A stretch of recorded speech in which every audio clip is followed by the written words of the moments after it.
చూసారా, తిరిగి తిరిగి తిరిగి తిరిగి అలసిపోయి వచ్చినాయి అనమాట. అందుకే ప్రశాంతంగా మేత మేస్తున్నాయి. అక్కడ చూడండి, ఒక పుంజుకి 5 పెట్టలు. అంటే కాంపిటీషన్ అనమాట. ఈ కాంపిటీషన్ మనం అర్థం చేసుకోవాలి. ఊరికే సరదాగా అన్నాను. చూడండి, ఇట్లు కొట్టుకుంటాయి అనమాట.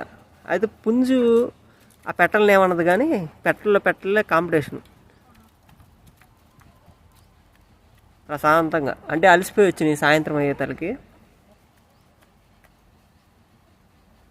చూస్తున్నారు కదా, అవి ఆల్రెడీ ఇందాక పెట్టాను తినేసినాయి.